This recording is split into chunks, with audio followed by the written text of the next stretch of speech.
I'm Julia, and I'm going to be discussing the Shikantaza pose that we did in my Buddhism class at MBS. And we did it for about 45 minutes. And towards the middle, I think it became like excruciatingly painful. My back hurt, my neck did, my feet were falling asleep, and it was just like really hard. And I didn't know if I would be able to finish it off or anything. But I think towards the end, my body almost became like not really numb but silent. I think that it wasn't just like a physical response or anything, but I genuinely kind of got out of my own head and out of my own thoughts, which is something that I struggled with previous meditations where we were laying down.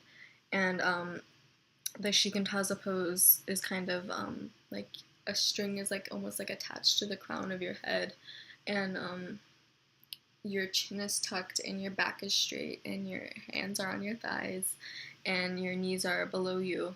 And I think that the part that felt most uncomfortable for me was kind of like the tucking your chin, because I think my chin is always kind of out and like up, and not only because I'm short, but also because I think that as a female, I'm always like in like this alpha mode, and I need to be like more full of like bravado and everything, just to almost like prove myself around the people that I'm around.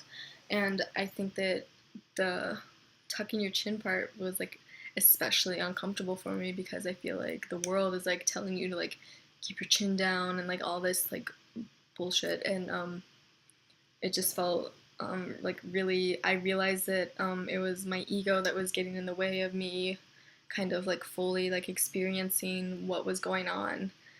And I think after I was able to kind of shut that up, I could actually feel like the energy, and it was almost like my spine was lit up, and I felt more connected than I had in like any of our other meditation practices. And I think that is like one of like the most important things I learned um, during meditation, which is kind of like a basic thing, but I never really understood it until it's like you just need to like let go of your ego, and then I think the meditations will be more redeeming and more like understandable, for me at least. And also one thing I noticed is in all of the other meditations we did at the beginning, our hands had to be on our thighs, but I just like was never really like able to do that. Like it felt really uncomfortable for me. I don't know if it was like a self-conscious thing, but it just felt like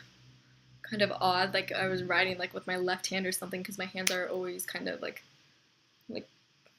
in my lap together. But I was like, it felt natural, more natural to me to put them on my legs, which is really big for me because I was never able to do that any of the times prior. And I felt more comfortable, especially at the end, not just because I knew it was about to be over, but I just felt more like kind of in touch with my own body, which I was never able to do before. So yeah.